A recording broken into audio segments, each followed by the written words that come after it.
ABP Ganga, खबर आपकी, जुबान आपकी। एम्स भी दे दिया और यह वर्ष जब 2021 में एम्स भी गोरखपुर और पूर्वांचल वासियों को प्राप्त होगा। फुल फ्लेज एम्स कार्य करता हुआ दिखाई देगा गोरखपुर में। गोरखपुर में बंद पड़ चुके चीनी मिलें फिर से प्रारंभ हुई हैं। आधुनिक इंफ्रास्ट्रक्चर का लाभ यहां के लोगों को प्राप्त होना ही चाहिए। आप सड़कों के चौड़ीकरण के कार्य को देख रहे होंगे। पहले सिंगल लेन की सड़क घंटों जाम में रहना पड़ता था। आज के कार्यक्रम में कालीबाड़ी के बाबा को भी आना था, लेकिन वो इसलिए नहीं आ पाए क्योंकि गीता प्रेस की तरफ की रोड पूरी तरह जाम है, वे वहीं पर जूझ रहे होंगे। लेकिन जब तक इन सड़कों का चौड़ीकरण का कार्य करने की हिम्मत हम लोग नहीं जुटाएंगे, तब तक विकास वास्तव में हमारे पास आएगा नहीं, हमसे दूर भागेगा। और अगर हम अपने युवाओं के लिए रोजगार देना है, नौकरी की संभावनाओं को आगे बढ़ाना पड़ेगा, पढ़ना है, तो हमें आधुनिक इंफ्रास्ट्रक्चर को अपनाना ही पड़ेगा। सड़कें चौड़ी होती हुई दिखाई दे रही है। लोगों का आवागमन उतना ही सहज और सरल भी होता हुआ दिखाई दे रहा है। गोरखपुर का एयरपोर्ट आज 9 फ्लाइट, कहीं से भी आप देश के अंदर कहीं भी जाना चाहेंगे, गोरखपुर के एयरपोर्ट से वहां की सुविधा प्राप्त होगी। बहुत शीघ्र कुशीनगर से इंटरनेशनल फ्लाइट होनी प्रारंभ हो जाएंगी। इंटरनेशनल एयरपोर्ट कुशीनगर में ही बन रहा है। यहां से मुश्किल से 1 घंटे की दूरी पे कुशीनगर आपको बेहतरीन सुविधा देगा। और गोरखपुर वासियों के पास तो रामगढ़ ताल है, हम सी प्लेन भी उतारेंगे यहां पे बहुत शीघ्र। यानी सी प्लेन एक ऐसी व्यवस्था है जहां पे वह सामान्य एयरपोर्ट पर, एयर स्ट्रिप पर भी वो प्लेन उतर सकता है और पानी में भी उतर सकता है। तो ये सुविधा हम लोग यहां पर दे रहे हैं, बहुत शीघ्र वह भी व्यवस्था यहां के लिए करने जा रहे हैं। एक आधुनिक सुविधा। अगर आपको लगता है कि वैसे पहले नंदानगर में लोगों को बहुत देर तक अगर किसी को दिल्ली जाना होता था और नंदानगर में रेलवे की कृपा होती थी, गेट बंद हो गया तो उनकी फ्लाइट छूट जाती थी और बेचारा सिर पीटते रह जाता था। आज हमने वहां अंडरपास दे दिया है, आपको रुकने की आवश्यकता नहीं पड़ेगी, अंडरपास से आप निकल के सीधे एयरपोर्ट पहुंच जाएंगे। लेकिन उस सब के बावजूद भी अगर आपको लगता है कि एयरपोर्ट दूर है, दूर हो रहा है, यद्यपि दूरी नहीं है, लेकिन फिर भी किसी को लगता है तो सर्किट हाउस के पास आएगा, यहीं से उसको सी प्लेन से हम लोग किसी भी अन्य जगह पहुंचाने की व्यवस्था करवा देंगे। देश के किसी भी कोने में हो जाएगा, इस प्रकार की सुविधा भी उन्हें यहाँ पे प्राप्त होती हुई दिखाई देगी। विकास आज की आवश्यकता है। ये लोगों के जीवन में परिवर्तन करेगा, नौजवानों के लिए रोजगार और नौकरी की संभावनाओं को आगे बढ़ाएगा, लोगों की सोच को सकारात्मक करेगा और ये सकारात्मक सोच ही जीवन में हम सबको आगे बढ़ने के लिए एक नई प्रेरणा प्रदान करता है। और ये सब इसलिए संभव हो पाया क्योंकि आपने अपनी सोच को सकारात्मक रखा, विकास परक रखा। आज से नहीं, मैं पिछले 30 वर्षों से देख रहा हूं, जब भी मैंने किसी एक आह्वान के साथ गोरखपुर वासियों को जुड़ा, एक गोरखपुर का वासी हर प्रकार के उससे ऊपर उठ करके गोरखपुर के लिए सड़कों पर हमारे साथ जूझता हुआ दिखाई दिया है। ये जज्बा गोरखपुर के विकास को, पूर्वांचल के विकास को हमें आगे बढ़ने के लिए निरंतर प्रेरित करता है। और आज इसका परिणाम है कि उत्तर प्रदेश देश के अंदर कुछ नया करने के लिए करता हुआ दिखाई देता है। ये नयापन, इसकी प्रेरणा का केंद्र बिंदु गोरखपुर ही है। इस प्रेरणा के केंद्र बिंदु प्रधानमंत्री मोदी जी का मार्गदर्शन और उनका सानिध्य है।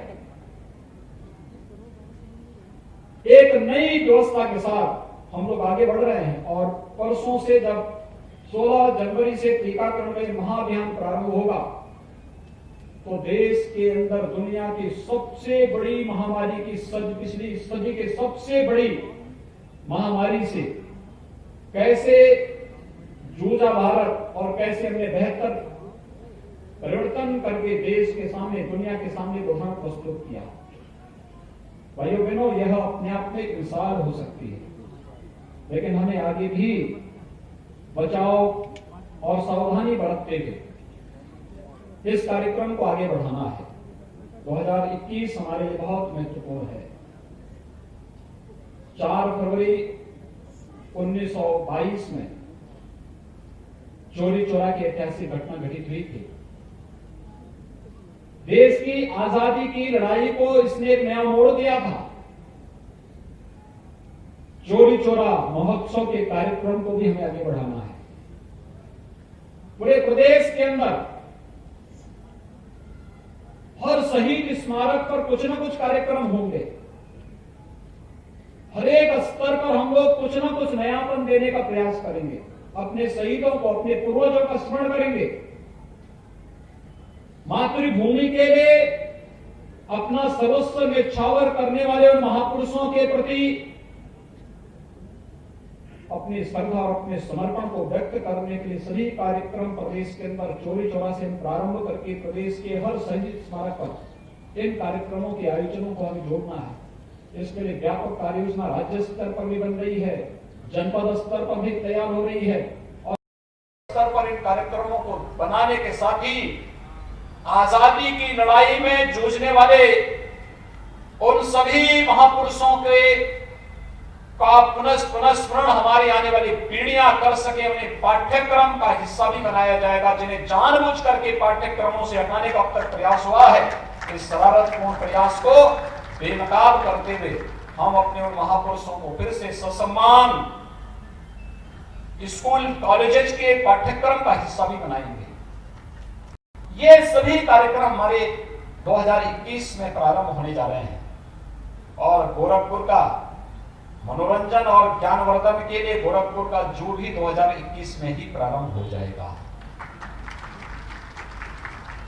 बर्ड फ्लू का भी खतरा नहीं दिखाई देता तो हम लोग अब तक कई जानवरों को वहां लेके आ गए होते और बहुत सारे ऐसे भी जीव हैं जिनको तो जू में ही रखना आवश्यक है। जो देश की सुरक्षा के लिए खतरा बन रहे हैं उनको जू में रखना ही आवश्यक होगा और वह भी एक नई तैयारी हम लोग करने जा रहे हैं। गोरखपुर का जू प्रदेश का सबसे खूबसूरत जू में से एक बनने जा रहा है। आप जाएंगे परिवार के साथ मनोरंजन के लिए जाइए तो रामगढ़ ताल के साथ ही पूरे दिन भर के लिए एक नई व्यवस्था हम लोगों ने थाना भी दे दिया है सुरक्षा के लिए। रामगढ़ ताल के किनारे एक थाना भी होगा, सुरक्षा की पुख्ता व्यवस्था करेंगे। यहाँ पे ऑडिटोरियम भी देंगे। हमारा प्रयास होगा इस बार हम लोगों को कितनी भीषण ठंडी में बाहर पंडाल लगा करके कार्यक्रम करना पड़ा।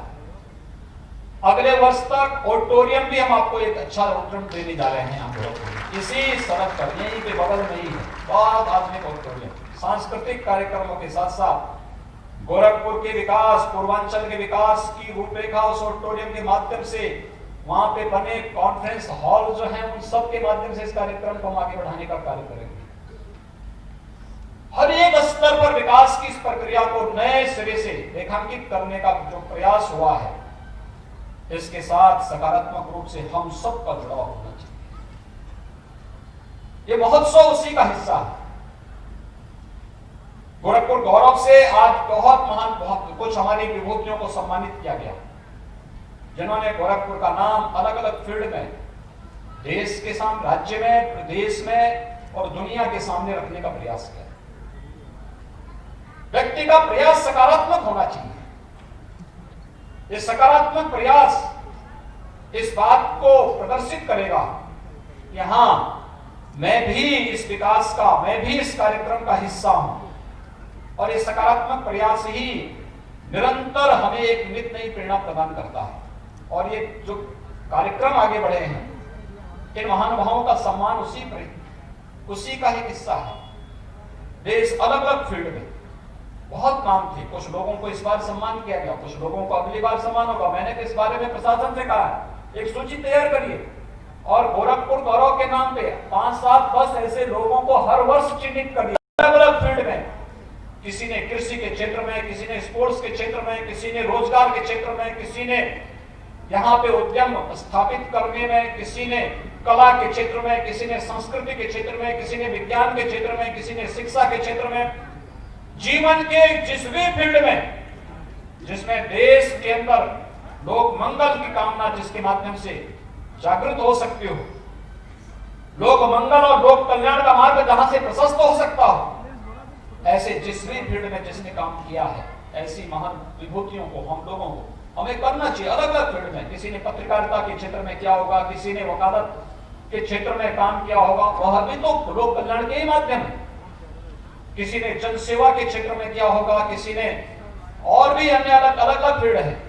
इन सभी फील्ड में आप चिन्हित करिए, आवश्यक नहीं कि सबको एक ही बार में हम लोग करें, लेकिन अलग अलग बार, और फिर इनकी सूची बनाइए, इनके सुझाव मांगिए।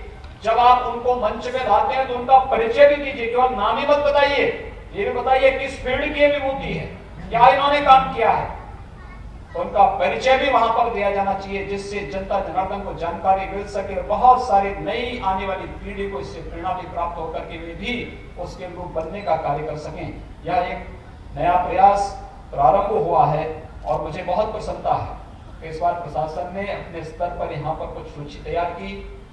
अन्य लोगों को एक क्रम का हिस्सा बनना चाहिए। हम लोग 24 जनवरी को उत्तर प्रदेश की स्थापना दिवस का कार्यक्रम भी मना रहे हैं। 1950 में उत्तर प्रदेश की स्थापना के कार्यक्रम को जब आगे बढ़ाया गया था, नोटिफिकेशन जारी हुआ था, उसके बाद से लेकर के उत्तर प्रदेश स्थापना दिवस का कार्यक्रम कभी नहीं मनाया गया। 2017 में जब हमारी सरकार आई तो पहली बार एक आयोजन 2018 में आयोजित हो पाया और 2018 का पहला कार्यक्रम हम लोगों ने उस अवसर पर पहला जो एक अभिनव योजना प्रारंभ की थी वह की थी एक जनपद एक उत्पाद की, वन डिस्ट्रिक्ट वन प्रोडक्ट की। आज आप देख रहे होंगे देश के अंदर सबसे लोकप्रिय योजना है ये वन डिस्ट्रिक्ट वन प्रोडक्ट की योजना। यूनियन बजट में उसके लिए आदरणीय प्रधानमंत्री जी ने यूनियन बजट को भी उसका पार्ट बनाया, यूनियन बजट में भी उसके लिए व्यवस्था की है। और आत्मनिर्भर भारत का आधार भी कोई बन रहा है तो वह एक जनपद एक उत्पाद की, यानी वोकल फॉर लोकल, ये इसी उसका आधार ही वही है। ये हमें किस रूप में आत्मनिर्भर बनना है, इसके एक प्रदर्शन है। और उसकी एक छोटी सी बात जो मैं आपको बताना चाहता हूं, दीपावली के एक दिन पहले मैं लखनऊ में था। लखनऊ में सूक्ष्म लघु मध्यम उद्यम विभाग ने एक प्रदर्शनी लगाई थी वन डिस्ट्रिक्ट वन प्रोडक्ट की, जिसमें गोरखपुर का टेराकोटा भी था। और गोरखपुर के इस टेराकोटा के जो वहां पे हस्तशिल्पी गए हुए थे, तो मैंने इच्छा व्यक्त की, मुझे वहां से अयोध्या जाना था, तो मैंने लखनऊ से मैंने कहा भी दो हस्तशिल्पी आए हुए, इन लोगों के एक बात बुलाए मुख्यमंत्री आवास में, मैंने उनको आमंत्रित किया। तो औरंगाबाद का ही वो कलाकार हस्तशिल्पी था। तो मैंने उसको कहा, मैंने तो हिचकते हुए पूछा, मैंने कहा कोरोना काल है, पता नहीं बिक्री हुई कि नहीं हुई, मैं पूछूंगा बेचारे को, कहीं ऐसी ना हो कि नाराजगी हो जाए। तो मैंने उससे पूछा, मैंने कहा क्या कुछ बिक्री भी हुई है प्रदर्शनी में आपकी? उसने कहा साहब इसी के लिए तो मैं धन्यवाद देने के लिए आया हूं। उसने मुझे बताया, उसने कहा कि 3 दिन में मेरी 8 लाख रुपए की बिक्री भी है, यानी टेराकोटा का सामान 8 लाख का बिका है उसका प्रदर्शनी। आप सोचिए, गोरखपुर के एक छोटे से गांव, जो लोग गुलरिया बाजार में गए होंगे, गुलरिया बाजार के पश्चिम की तरफ वो गांव पड़ता है, जो कि गोरखपुर संसदीय क्षेत्र का मैं सांसद था। उस गांव में मैं जाता रहता, तो उधर से होते हुए निकलता था, तो मैं देखता था। अब आप सोचिए कि एक गांव से निकला हुआ हस्तशिल्पी, और ऐसे दर्जनों हस्तशिल्पी हैं गोरखपुर में टेराकोटा के क्षेत्र में जिन्होंने काम किया। आपने देखा होगा इस बार दीपावली के अवसर पर, इस बार की दीपावली बहुत विशिष्ट थी, कोरोना था लेकिन तब भी लोगों ने खूब उत्सव और उमंग के साथ दीपावली मनाई थी। और ये अलग नयापन में क्यों आ रहा था? क्योंकि कई दशकों के बाद दीपावली में दीपक भी और लक्ष्मी गणेश जी की प्रतिमा भी चीन से नहीं आया था, भारत के ही कारीगरों ने जो बनाया था उसने इस दीपावली के उत्सव को बहुत उमंग और उत्साह से भर दिया था। ये उमंग और उत्साह के साथ प्रधानमंत्री जी का वोकल फॉर लोकल के इस संकल्प के साथ हम सबको जोड़ता है। आत्मनिर्भर भारत की परिकल्पना को साकार करता हुआ यह दृश्य एक जनपद एक उत्पाद के माध्यम से हम लोग आगे बढ़ाने का कार्य कर रहे हैं। बहुत कुछ है यहाँ पे, रेडीमेड गारमेंट्स का हब बनने की क्षमता है। प्रयास तो करें, एक एक को आगे आना पड़ेगा। हम लोग तो यहाँ पे 2008-9 में एक टेक्सटाइल पार्क स्वीकृत करवा दिए थे, आगे योजना बन नहीं पाई। विकास के मार्ग में बाधक नहीं बल्कि हमें उसमें सहभागी बनना चाहिए और सहभागी बनकर के उस कार्यक्रम को सफलता की नई ऊंचाइयों तक पहुंचाना चाहिए। याद रखना, जब व्यक्ति सकारात्मक दृष्टिकोण रखता है, मैं और मेरे से ऊपर उठ करके काबू करता है, तो वह सकारात्मक दृष्टिकोण उसके स्वयं के लिए भी बहुत अनुकूल हो जाता है और समाज और राष्ट्र तो पूरा उसका लाभ उठाता ही उठाता है। और वो सकारात्मक दृष्टिकोण विकास के प्रति हम सबको आगे बढ़ना पड़ेगा। देश की आजादी में महत्वपूर्ण भूमिका निभाने वाले चोरी चौरा की घटना का यह शताब्दी वर्ष प्रारंभ होने का अवसर भी है। और भाइयों बहनों, मैं आप सबको इस बारे में कहना चाहूंगा कि यह आंदोलन स्वदेशी आंदोलन है। स्वदेशी आंदोलन को कैसे हम आगे बढ़ा सकते हैं? खादी उसका एक माध्यम बन सकता है, लोकल प्रोडक्ट उसका माध्यम बन सकता है। हमने इसीलिए जो थीम दी है पूरे कार्यक्रम के लिए भी और स्वदेशी का दिया है, स्वच्छता का दिया है और स्वावलंबन का दिया है। ये पूर्वांचल के लिए तो और भी प्रासंगिक हो जाता है, क्योंकि ये जो इंसेफ्लाइटिस की बीमारी है, ये मस्तिष्क ज्वर की बीमारी है, गंदगी इसका मूल कारण है। स्वच्छता, स्वच्छ भारत मिशन ने हर घर में शौचालय दिए, शुद्ध पेयजल की आपूर्ति करवाई, तो बीमारी 95% से अधिक मौत के आंकड़ों को रोकने में सफलता प्राप्त हो गई। एक सकारात्मक सोच के साथ कार्यक्रम को आगे को बढ़ाइए, सफलता के पीछे पीछे भागेगी। और उस सफलता को प्राप्त करने के लिए स्वदेशी को, स्वच्छता को और स्वावलंबन का आधार आत्मनिर्भर भारत के परिकल्पना के रूप एक जनपद एक लोकल प्रोडक्ट उसका आधार बनेगा। और इसी को थीम को आगे बढ़ाते हुए हम लोग कार्यक्रम को आगे बढ़ा रहे हैं।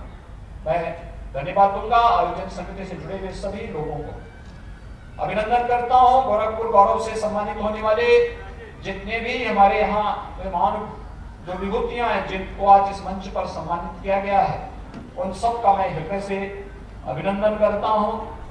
आयोजन में सहभागी बनने वाले जितने भी कलाकार थे, जितने भी कर्मी थे, संस्कृति कर्मी थे या अलग अलग विधा से जुड़े हुए जो महानुभाव थे, उन सब का भी मैं हृदय से धन्यवाद देना चाहता हूं, उन सब का अभिनंदन करना चाहता हूं।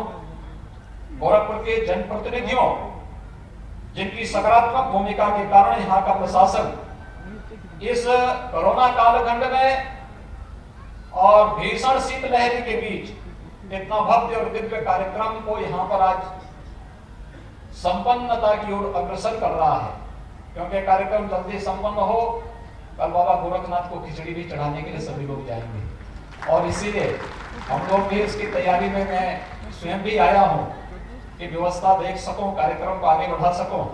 आप सबको मैं फिर से मकर संक्रांति की हृदय से बधाई देता हूं, अपनी शुभकामनाएं देता हूं। कल हम लोग मकर संक्रांति पर्व पर एक डाक टिकट भी जारी करने जा रहे हैं। 10 रुपए का डाक टिकट होगा, आप देखेंगे गोरखपुर की पहचान बनेगा डाक टिकट। दूसरा, उत्तर प्रदेश सरकार की एक डिजिटल डायरी को भी हम कल लोकार्पण करने जा रहे हैं। कागज अब नहीं, अब तो स्मार्टफोन हर एक के पास आ गया है। जब डिजिटल की हम बात करेंगे तो हर एक पक्ष डिजिटलीकरण की तरफ जाएगा और इसका बहुत लाभ होने जा रहा है। डिजिटल डायरी को भी कल हम लोग लॉन्च करेंगे। ये उत्तर प्रदेश सरकार का कब कब कौन कौन से कार्यक्रम होने जा रहे हैं, कब कौन पर्व पढ़ने जा रहे हैं, सारी सूचनाएं उसके साथ हम जोड़ करके आपको उपलब्ध करवाएंगे। कल ये बहुत सारे कार्यक्रम होंगे।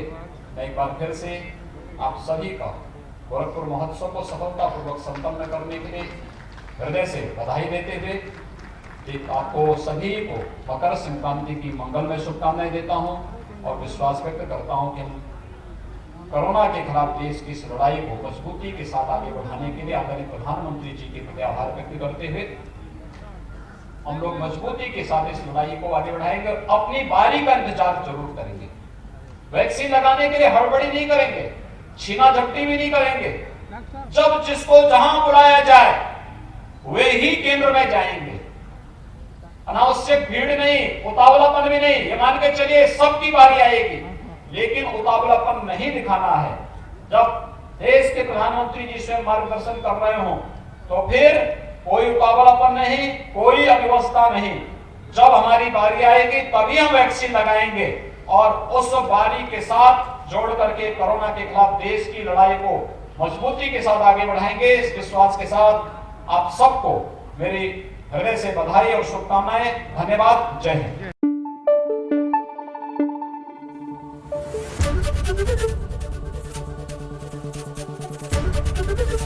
एबीपी गंगा, खबर आपकी, जुबान आपकी।